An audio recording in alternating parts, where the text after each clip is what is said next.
Monday. It's November 2nd, 2015, and this is Wayne Goldsboro Television. I'm Wayne Alley. And I'm Kate Daniels. And good morning to everyone. How you doing? I'm very well. I hope you are in November. Well, I'm still trying to figure out this time thing. You know, we changed times yesterday, and this is Eastern Standard Time we're on now, so I hope your standard day is going standardly. Something like that. Anyway. Here we go. We got a couple of good things for you today. I do want to mention that today being the number 2nd day of the month of November. By the way, November is Aviation History Month. Oh. For some reason. I'm sure there's a reason. Sure. Aviation History Month. It's also Child Safety Protection Month. It's also International Drum Month. Now, I don't know if that means the drum fish or the drum like Schlingerlands and Ludwigs and all those. But it's also National Adoption Awareness Month. Very nice. That's good. Very nice. National Epilepsy Month, National Model Railroad Month, National Novel Writing Month. That's a novel idea. Yeah, that's right. Native American Heritage Month, Real Jewelry Month, National Sleep Comfort Month, and Peanut Butter Lovers Month. Okay. Okay. I'm a peanut butter lover. There's a lot going on this month. I'm telling you, it's a busy, busy month. In the month of Thanksgiving. Today is All Souls Day, Deviled Egg Day, and Look for Circles Day. Looking for circles we are. It's also Monday, and November the 2nd of the month there. How you doing? I'm doing great. I'm doing great. Lots of stuff. There is. And today is the official ribbon cutting celebration for Streetscapes. Oh, boy. So we will be out there at 4 o'clock today. So if you're watching this first thing this morning or at the noon show, from 4 to 6, we're going to be downtown Goldsboro on Center Street. That's exactly right. And there's a lot of festivities lined up. There's going to be an official ribbon cutting cut after some remarks are made. Word on the street is they're going to have lots of little scissors for people to be a part of this. Oh, and so if you want a piece of the ribbon and to get in on the action, we want to see you. And the businesses in downtown Goldsboro that are wonderful throughout the whole year, they are really going to be out in full swing. There's going to be a lot of stuff going on in downtown Goldsboro. So join us in patronizing these businesses. It's been quite a year with the Streetscape project going on, and I hope that with the completion of this, that they all stay so busy that all this past year it will feel just like a minor little hiccup, and it's all going to be wonderful. So join us, come on out, and if you can't make the ribbon cutting today, come 7 days a week downtown Goldsboro. I'll tell you what, we should be very proud of what we have downtown right now. Absolutely. It's beautiful down there. Now there's still people talk about the artwork that's there, right. But now you have to keep in mind the artwork that's in downtown Goldsboro, except for the fountain, of course. Right. It's not there permanently. It's there temporarily, unless the city decides to buy it at the end of a year. Right. It's only temporary. We're only leasing it for a year, and like it, some don't, and some people are talking about it, and some people say, well, okay. Well, you know what's funny is I have talked to a couple of people that have had very strong opinions about it, and I'll listen to them talk, and then I'll say, but you went and saw it, right? Did you do anything while you were down there? Well, yeah, we went and had dinner. And I'm like, well, got you there. That's what it's all about. But, you know, I will say this. I don't remember how many pieces of art that were being looked at, but there were public opportunities for people to come in and give input.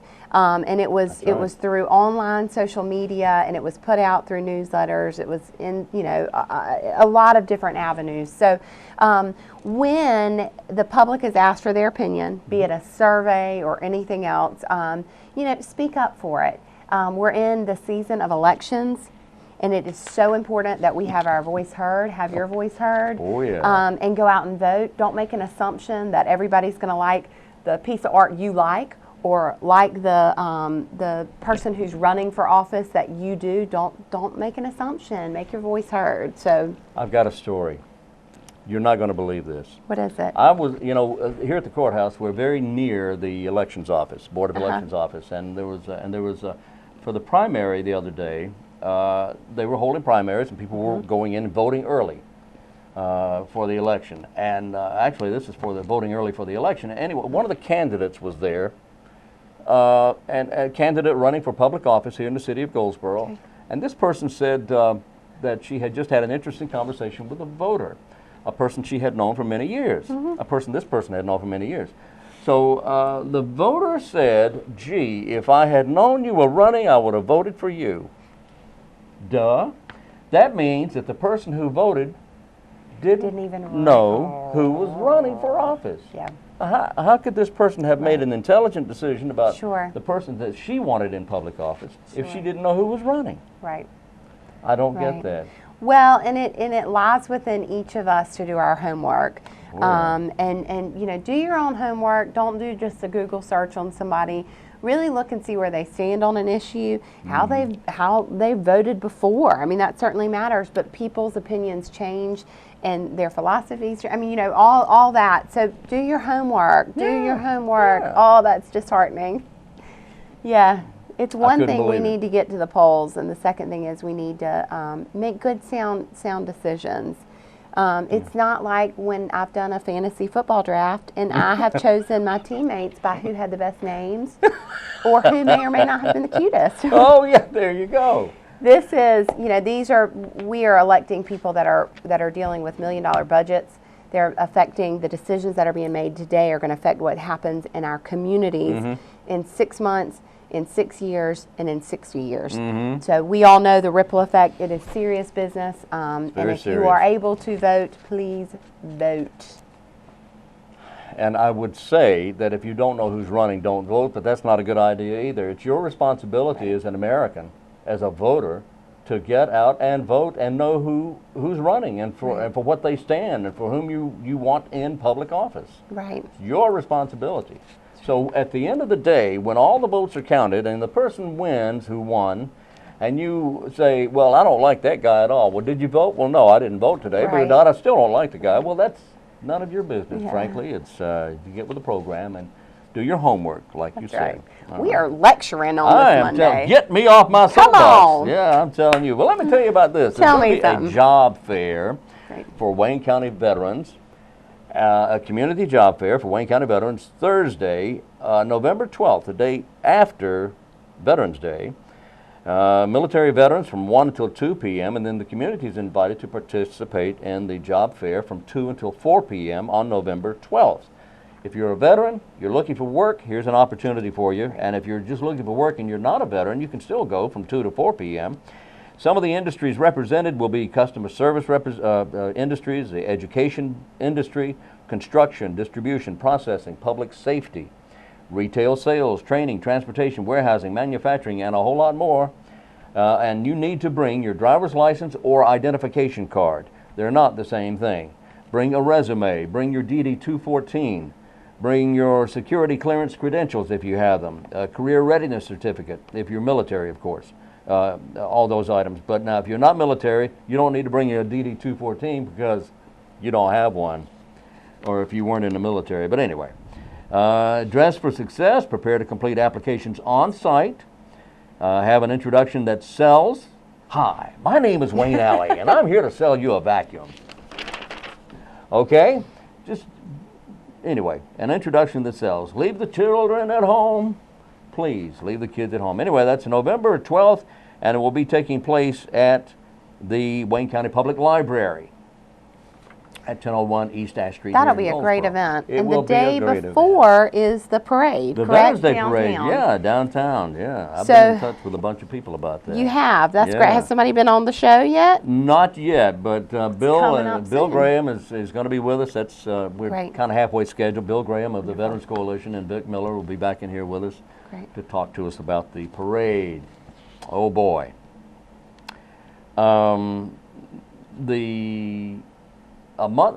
A week from today, Okay. the Veterans Cemetery will be, I don't want to say open for business, but they'll be having not the groundbreaking, but the ribbon cutting. Right. That's right. That's right. I can't talk today. Have you been out there? I went out there when they broke ground, Yeah. and I have not been back, but I'm going this week to get some pictures before Fantastic, before yeah. this takes place here. Yeah. Have you been out? I've not. Since the groundbreaking, Yeah. I have not. We Yeah. have, with the Goldsboro Rotary Club, Bill Royal, who served as the project manager over that job, is going to come speak to our club next week. Oh, that's good. And so we'll hear from him and roll right into our ribbon cutting. And this is real important not only for Wayne County but for the state of North Carolina. Yeah, Big Bill Royal. Big Bill. He, I'm excited that he was the man in charge of that particular, because he's such a good guy. He is. He is He's a good guy, man. yeah. He is. All right, and that's all coming up. Things to look forward to. Anyway, November's a busy month. We're going to get a lot done. But first, and right now, we're going to go to this, and we'll be back.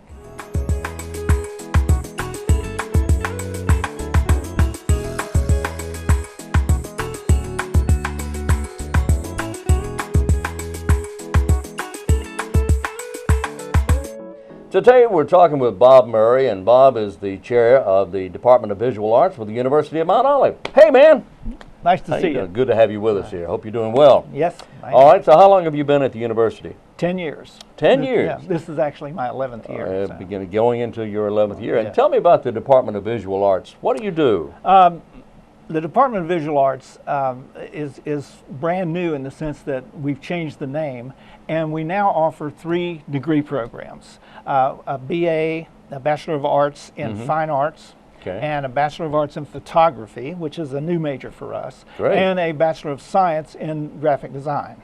And that's sort of the area that I teach in, is the graphic design part. So what students would come to you and say, you know, I'm really interested in fine arts and visual arts particularly. So who would be your best candidate for that?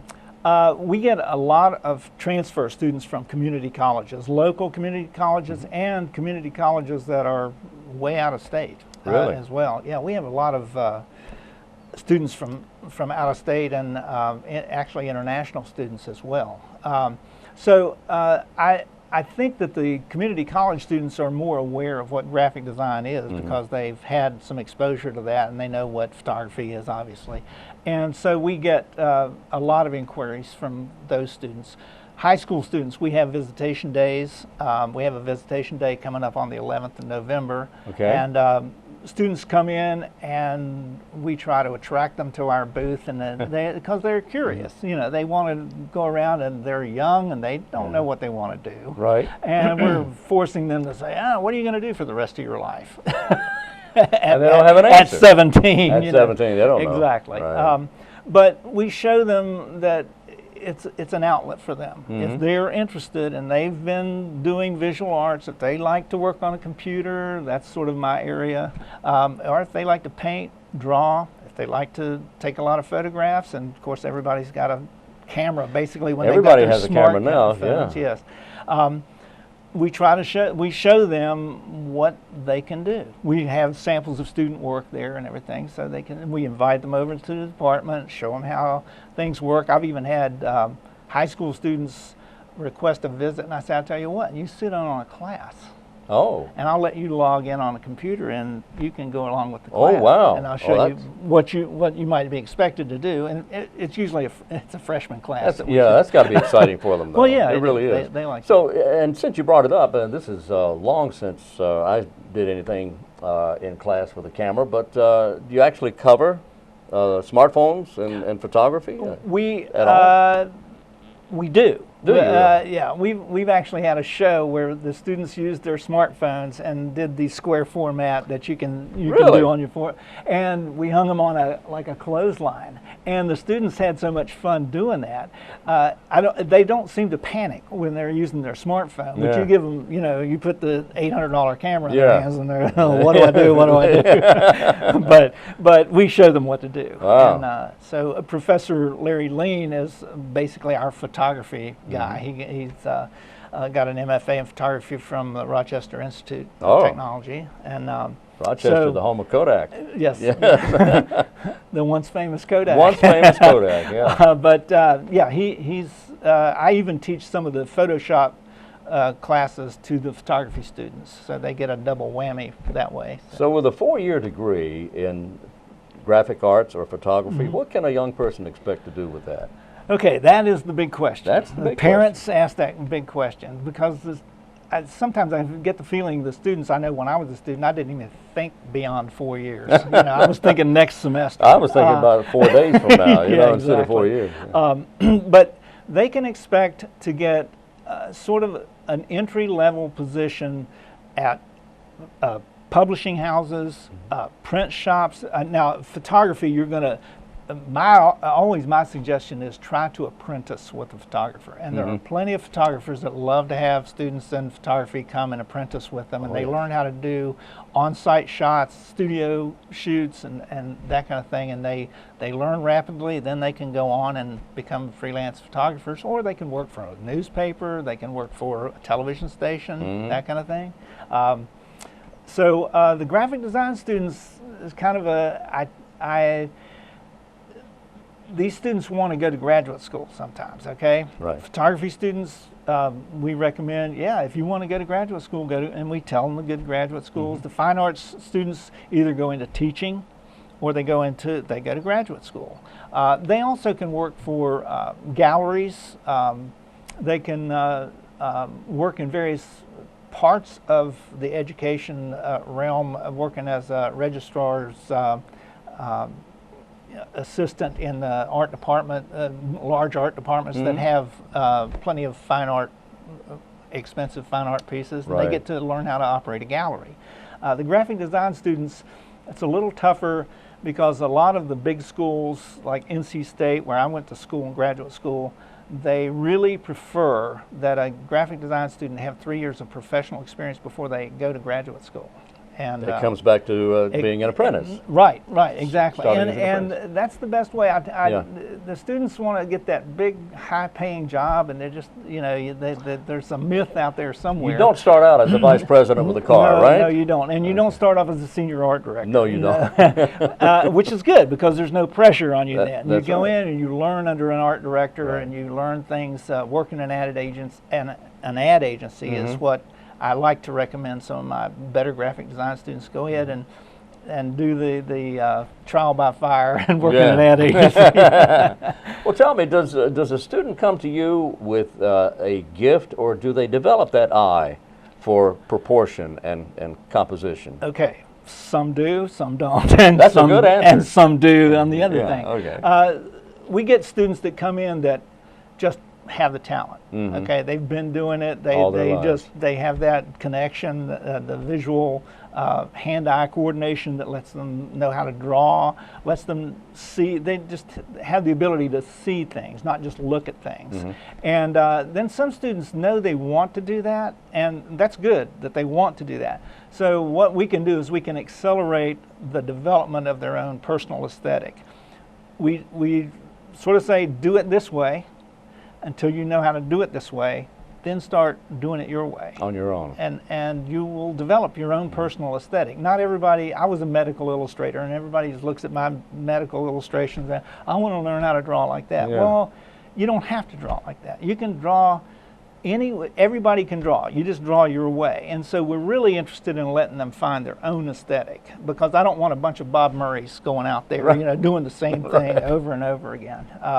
But with some students it comes their sophomore year. With some students, I've seen it come the first part of their senior year. You know, you're sitting there thinking, I really feel bad for this. They haven't really clicked yet. They're doing all the assignments, they're doing the projects, but they just haven't. And then the next thing you know, bam, There's an aha moment. Yeah, there is. An there aha. is. And I'm usually the one going aha. Okay. But it's fun to watch that happen. Yeah. And especially in we have small classes. Okay. That's good. My average class might be 5 students. Oh, really? Yeah. Oh, that's great. And so we're in there, a group of us, and we're talking one-on-one with each other. And I'm sitting there with them on the computer, helping them with the software. This is the software I'm interested in. and so I'm helping them through the software problems, and they will gradually learn that. And I just want to see their ideas come to life, you know. So that's what we're trying to do. And in a small class setting, that's much easier to do. Have we gravitated more to the computer design or CAD, in fact, or not not CAD but so much. I computer mean, design. it's CAD's fun if you're into that, but Yeah, because but you got to be into you it. got to be into that. Yeah, you really. got to be able to want to draw that camera, you know, and draw it from inside Right. out and all that stuff. But the computer is what's happening, you That's know, the as far new as in the graphic brush. design. But we try to make our graphic design students, our graphic design students have to take a painting course, they have to take a drawing course, they Okay. have to take photography courses, and that's traditional media. And so Basics. I want them to be able to do that, you know. Oh, that's because great. that's where, to me, I can draw on a piece of paper much faster than I can draw on a computer. Yeah. So I get my ideas down, then you go to the software and try to figure out how to make it happen, you know. Right. So yeah, the computer is the thing that happens, and we have two different, what we call them Mac labs in our art department, and it really works. We have 10 computers in one and 8 computers in the other. So, and with a small department, that's all we need. We really would, I'd really like to have one additional lab, but that's between me and the administration. That's right. That's right. So, Dr. Kerstetter, if you're watching, Yeah, exactly. look at here, buddy. Oh, he knows. Oh, I know. Okay, so University of Mount Olive and the Visual Arts Department, chaired by Mr. Bob Murray. Now, when will the next set of classes, or when do we start again? Okay, this semester will be ending, the actual final day of final exams is December 16th. Okay. And we've already scheduled for spring, and spring starts January 14th, I think, the spring semester. Okay. Like I said, we have a visitation day on the 11th of November. I would double check that, but I'm pretty sure it's the 11th of November. Could they And call your office? They can call my office. Okay. It's 919-658-7183. Okay. And chances are I'm going to be in one of the computer labs, but I'll leave a message and Leave a I'll message. get back to you. 919-658 7183. 7183, Yeah, and get information about the your opportunity as a student yeah, to become a part of University of Mount Olive's visual arts classes. yeah. That's- Sounds interesting and fascinating. It's a fun department. Oh, I'm sure we it have is. a kind of a family atmosphere, and the different instructors go into the other instructors' classes and just interact with the students Oh, at that's the same great. time. So That's it, great. it is. We try to loosen them up a little bit. All right. Loosen them up. I like that. Yeah. All right. Well, thank you very much there, Mr. Bob Murray. I appreciate you coming in and Thanks talking for with us. having me. Thank you. Thanks for watching. This is Wayne Goldsboro Television, in the heart of Goldsboro, in the heart of Wayne County.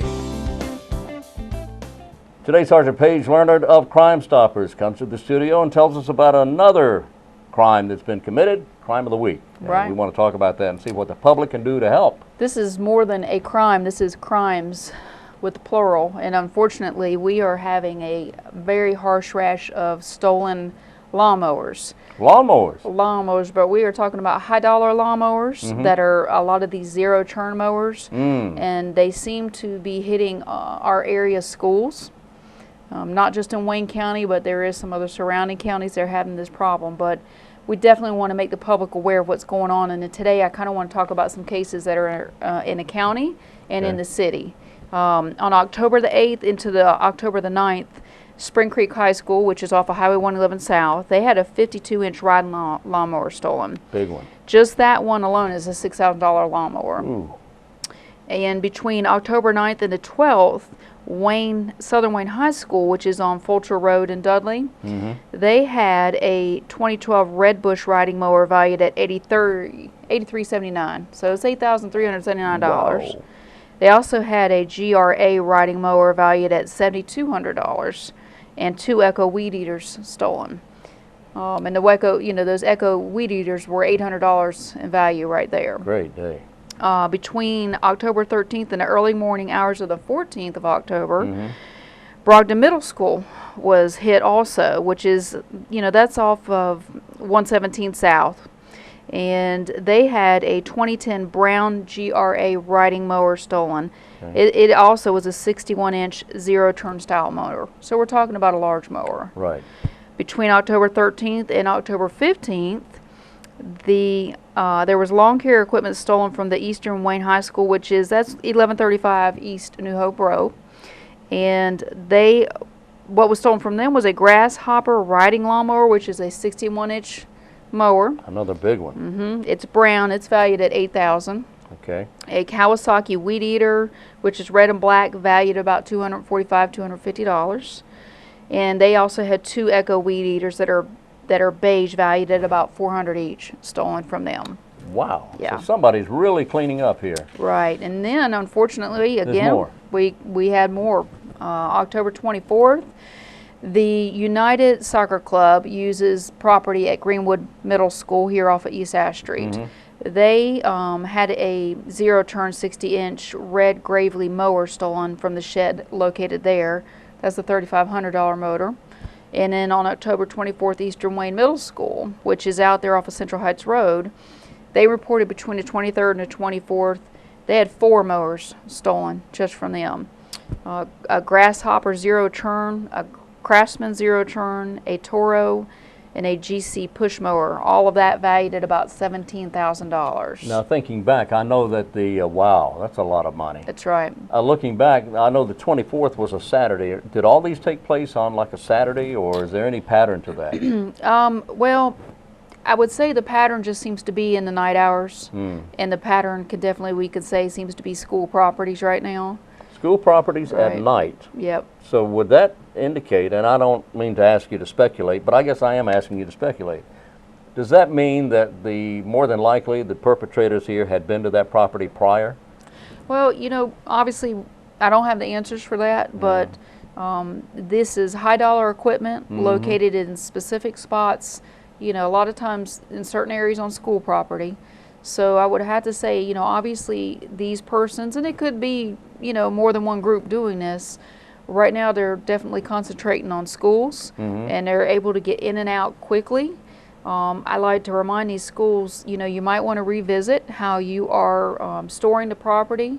Just because there's a latch or some type of, lock on that shed or that building you've got behind your school that you think normally is not driven, obviously these thieves are proving us wrong, and we're making it easy for them. So we're really wanting to put these school properties on high alert. You might need to change your system.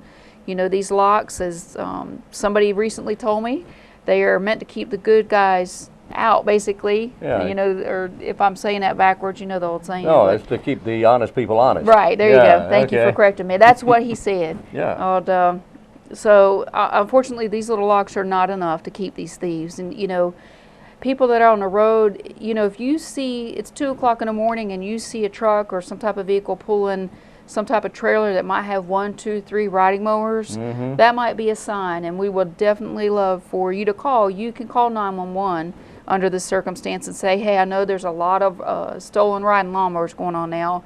I'm behind this truck. It's 2 o'clock in the morning and I'm looking at 2 or 3 or just 1 on the back of a trailer. That's not really the average time that a business person, a lawn business is going to be doing work. Give us a call. We'll get an officer to the area. We don't have to stop the caller. We can identify that property. If it's somebody not breaking the law, we're going to let them go. Well, you've said many times before, it's better to go ahead and call and check it out, and then the person who they stop and question about this, they should appreciate the fact that they're being stopped and questioned because it could be their property stolen next time. It could be their property stolen next time. And they can see what we're trying to do for them. Exactly. And so we're just talking about a lot of money here, and these mowers are going somewhere, and so we need the public's help. Any idea where they would take these mowers? I think, I think it could be a wide variety of places. This, a lot of times you see with big equipment, they'll take it to different counties, or, you'll see them on farm property, or, obviously these big riding lawnmowers are probably not going to be in on a quarter-acre lot. No, they're not, and I doubt seriously that they're going to take them and keep them because there's so many of them here. Right. They're not going to keep these things. They're going to sell them to a fence somewhere, and I would have to speculate maybe even out of the state. Yeah, it's excuse me. We've seen that happen before, especially with big property like this. All right, the numbers are crawling across the bottom of your screen. That's 919-222-3240. That's your text. 919-222-3240. You can text. Or you can call 919-735-2255. And you do not need to give a name. In fact, they encourage you not to leave a name. That's right. That And protects everyone. I do want to add in the case, especially with all the cases that are with the Sheriff's Department, Detective Larry Mitchell, he is working those cases, so they can also call if they're more comfortable with doing that. Obviously, they can call him directly, and he's at 731-1480. 731-1480. Detective, and ask for Detective Mitchell. That's correct. Sergeant Paige Learnard of Crime Stoppers, thank you once again. Thank you for having us. All right.